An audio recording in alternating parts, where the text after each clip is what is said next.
What's up, guys? It's your boy Mizzy, and I'm here today to do a movie review for the movie Weapons, the brand new movie that's everybody loving. Well, most people loving. Some people say overhyped. I'm here today to tell you what I think of it. And I've been wanting to do movie reviews for a while, so hey, why not start with something that's fresh on my mind? I went and seen it last week. I constantly been thinking about it. It's one of the most interesting movies I've seen in a while. So, hey, I just want to get into it, break it down. I may be here, there, all over the place, but I guess just like the movie, we'll wrap it back up at the end. So, first of all, the movie starts out just like the trailer, if you've seen the trailer. And this is a spoiler review. So, if you haven't seen the movie, see the movie, come back to this. Save it. But it starts out, all the kids go missing out of the classroom, but one kid. And I wonder, did anybody else think that one kid had to have something to do with it?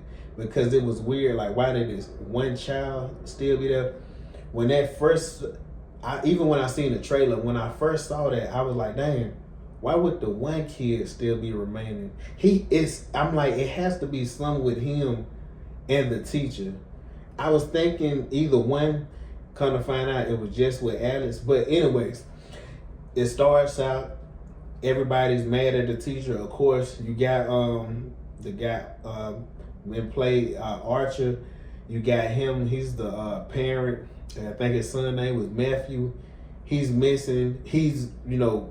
Of course, any parent would be mad. Where's these kids? Why only your classroom?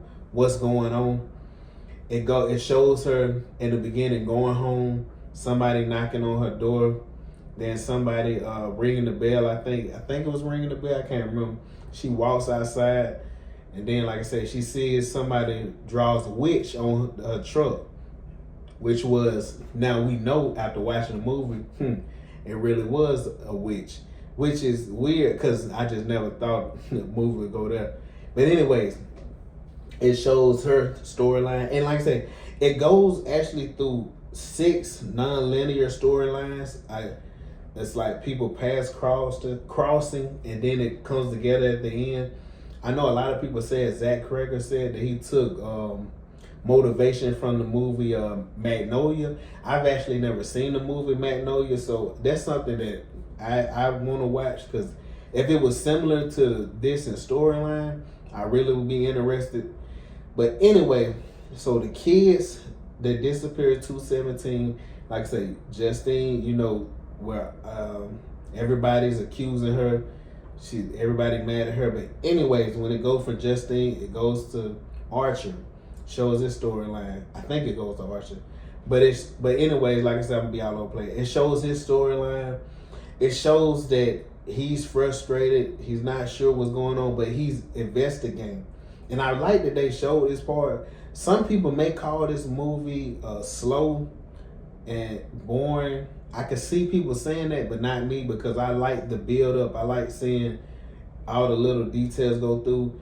He's trying to figure out, dang, okay, he left out this way. He's going to other parents' house to see where could they cross paths and see, can he get a radius to where these kids could be at. But anyways, they go from Archer's storyline, they go to the principal, and then one of the things, like I said, was interesting. And I was saying this was crazy. The teacher wants to speak to Alex, so she goes to Alex's home, looks through Alex's window, and this was the biggest factor of the movie. The movie was real creepy. It was real eerie. It wasn't a lot of jump scares that you used to in movies like this, that you're jumping and stuff all the time. It was real creepy. The movie theater was complete silence.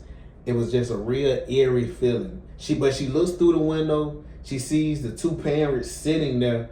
This before we know what's going on. They're sitting there, and then they're just froze.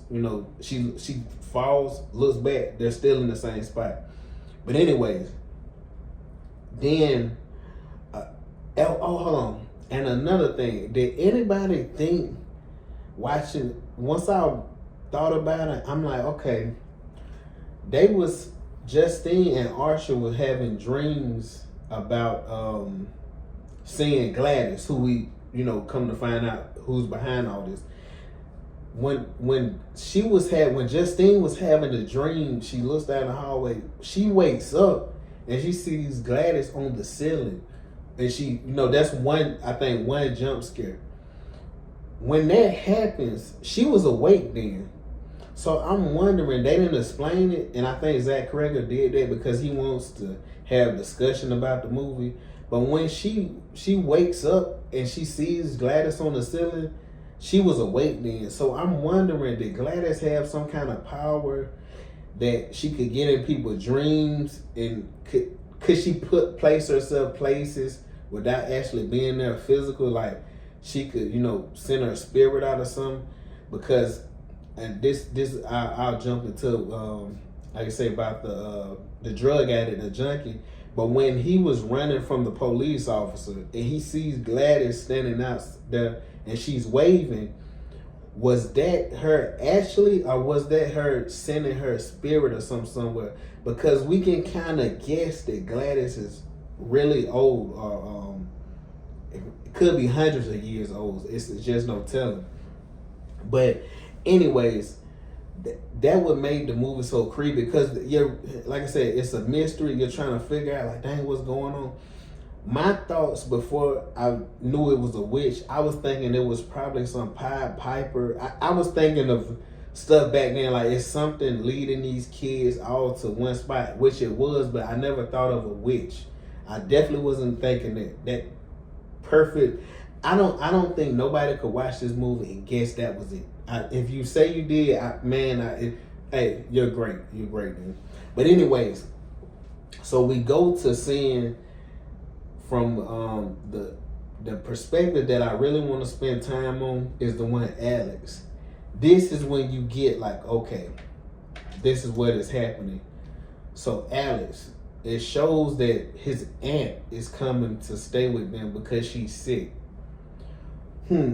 I first started thinking once I left the theater, I was talking to people. I'm like, man, was that actually his aunt, or did she? Because they said they met her years ago. They really don't know her, and the way she was introduced was just weird. But she says she's his aunt. When Alex first meets her, he looks out the window. He sees that his dad bringing in the stuff, and then when Alex wakes up the next morning, he goes talk to his parents. But when he goes in the room, brushes his teeth, he peeks in Gladys's room where she's staying. He sees the tree that she's taking the limbs from, and doing her witchcraft stuff. But then he looks over, sees her. That was another creepy part, real creepy. Like I said, Zach Cregger, he was great at building suspense and moments. It wasn't a lot of jump scares, like I said, but it was real eerie and creepy. But anyways, Alex sees her, jumps, but then when he comes home from school, both of his parents, like they was froze on the couch earlier, they're in a subdued state sitting at the table. He comes in, mom, dad, he's trying to figure out what's going on. Gladys comes down. I don't think did she have a wig on then? Dang, I can't remember, because she had the red wig on. Like, it almost made me wonder, like she was looking almost like a clown, really. It was real weird. But he sees her, he says that the parents are fine.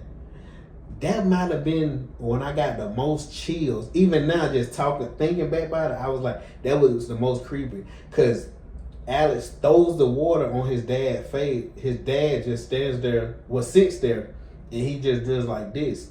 Like he wipes his face, but still like he's in outer space. It's almost like, and it's funny because they said Jordan Peele fired people because he lost the bidding war to this script.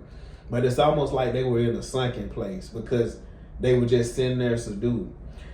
When she tells Alex to go up to bed or whatever, when Alex comes down, Gladys sits across the table and she starts saying, do not tell nobody of my existence. Don't tell nobody at your school that you know that I'm here, that you know anything about me. Don't say nothing about me. So then Alex just sits there quiet, and she was like, she starts, she pulls out her tree branch or whatever, It's funny because I got this fake right here though. But she pulls out a little tree branch. I guess she must already had their hair wrapped around it or something. She does it, and then the mom and dad pick up forks and just start stabbing each other. And then Alex, he runs, try to grab his dad. He's like, stop. But the interesting part was, because she didn't say a spell or nothing, so I'm like, is it that she could just tell it herself inside herself? Because every time she just pricked it and then broke it, and then she had some water and put the branches back in the water, and then they stopped. But then when Alex went to school, she said, Alex, you understand my power. I can make your parents hurt each other. I can even have them eat each other. So this lets me know that Gladys is actually stronger than even what she was shown on screen. I really would be interested if they did a prequel to show, to show her past. Like, I think that would be a great movie. But anyway, Alex comes back from school, and when Alex starts, he has to feed his parents soup. Gladys upstairs doing all type of weird witchcraft stuff. But then anyways, she had got now we find out the reason that she got the parents, because I'm guessing she's so old that naturally she probably supposed to have been dead so long ago, but she's getting these people and draining them of their energy. So the parents, what I'm guessing, the parents they already older, so their life force is not as much. So now when she wants to get the kids, I'm thinking that's because they're younger. They're younger, they have a longer life. So let me get these kids, and then that'll have me live longer before I have to even do this again. So anyways, she tell Alex, go to school, get some of the kids' things. And this is why Alex was the only kid left. And then she threatens Alex by saying, Alex said, will you leave once you do this? And of course, Alex, we can't be mad at him because he's just trying to get this crazy woman out of his house. He just wants his parents back regular. He gets the stuff, I think it was on the cubbies from the school, whatever item it was, gives it back to Gladys. She does her witchcraft, all the stuff she doing. The kids running into the house. And then, like I said, boom, they're in the house. And let me go back a little bit. When the junkie James, so this goes back to once he seen the kids in the basement. This was another part real creepy. When he was in the house, this just shows how gone he was as far as addiction. He broke in his house. These people are sitting on the sofa frozen, and he's still stealing. He didn't run out the house immediately then. I'm like, dang, he didn't leave, but I'm sober. I'm not thinking as somebody who they want money that bad. They want money that bad.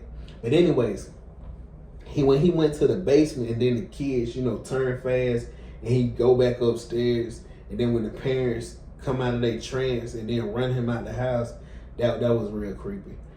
But anyway,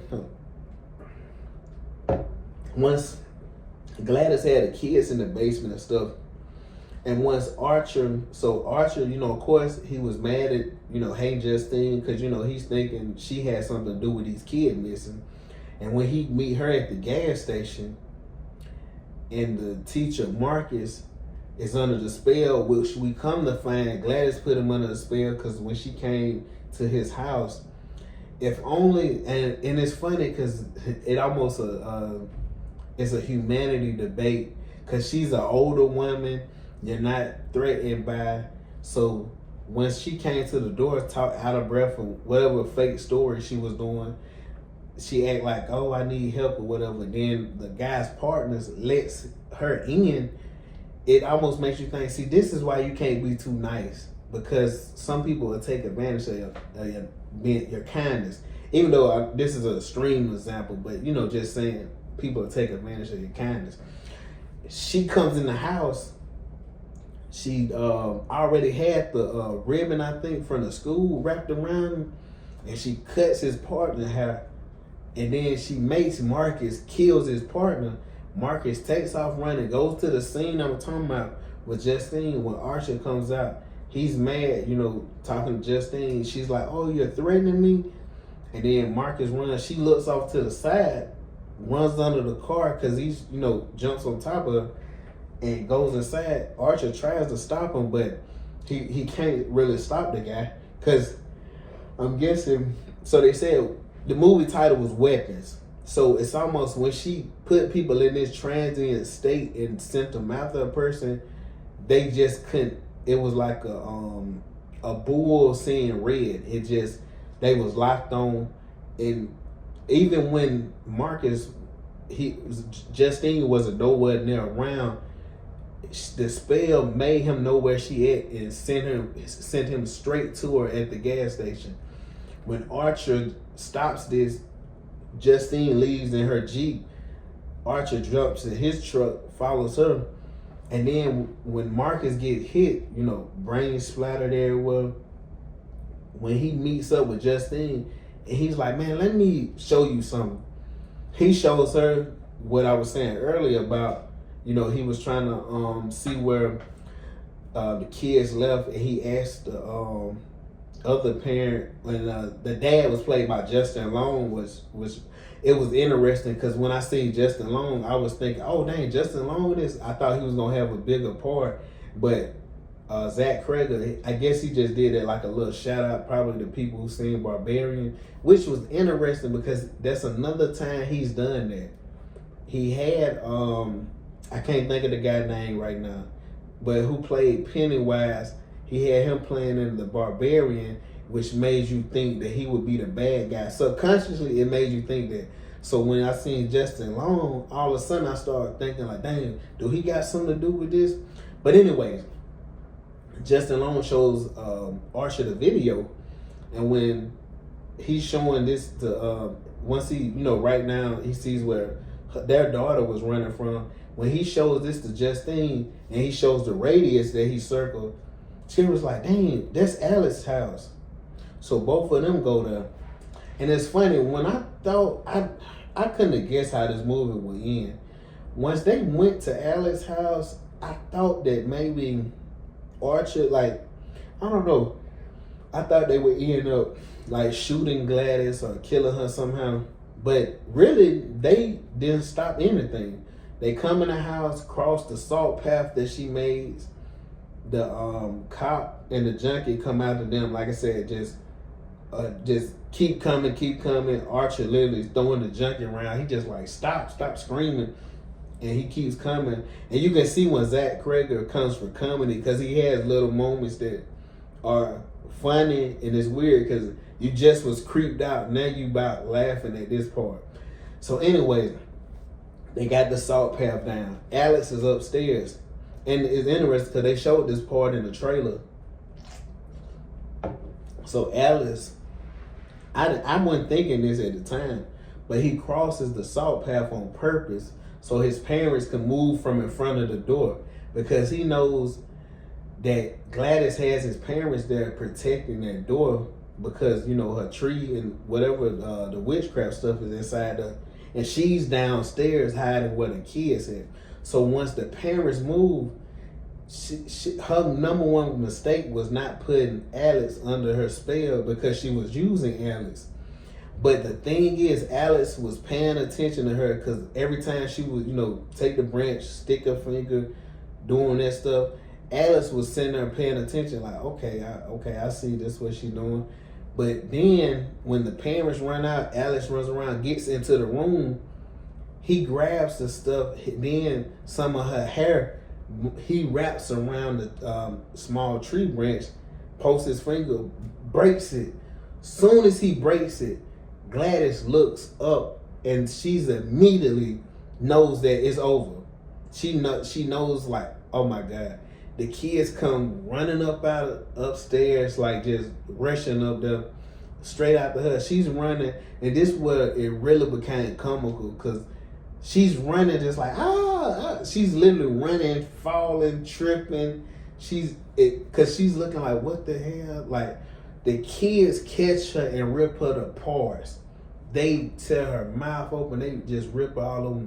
Archer comes, picks up Matthew and then leave, and then the voice that was in the beginning of the movie come back and say how some of the kids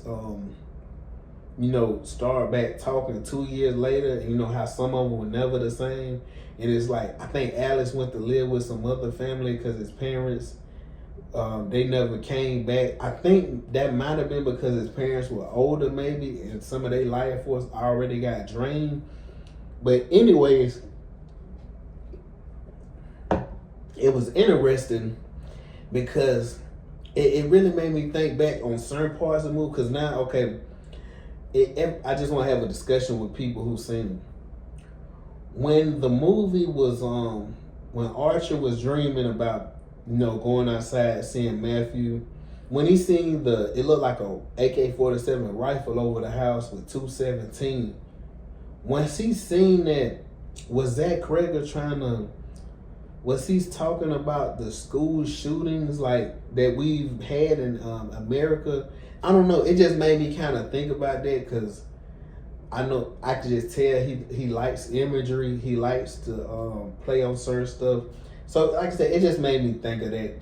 But anyway, like I said, because I'm rambling. I'm gonna give this I guess this is my first movie review. My score for this movie, I think I'm gonna do like just keep it simple, like a 5-star rating. This movie, to me, I love this movie. This movie has a lot of rewatchability. I think this movie was a 4-star movie. I can't give it 5 stars. Maybe I will later when I watch it some more. I just watched it the one time, but right now I'm giving it 4 stars because I really enjoyed it. I loved it, but it's something keeping me away from a 5 because I don't know. It's just something. But like I said, it could change later. If it does, I will let everybody know. But anyways, everybody comment, like, subscribe, share, and I'm gonna be doing movie reviews. I'm gonna try to start posting them weekly. So what I'm gonna do, I'm gonna have movie reviews of current movies, and I'm gonna start doing classic movies, and then I'm gonna do movie reviews for when it's certain periods of time. Like October about to come up, I may do my favorite horror movies or So like I said, man, we're gonna have a lot of content posting. Subscribe, like, and share. Everybody who like the fitness content, I appreciate you. Everybody that's supporting the Alabama football content, I appreciate you. But everybody have a good day out there and stay well.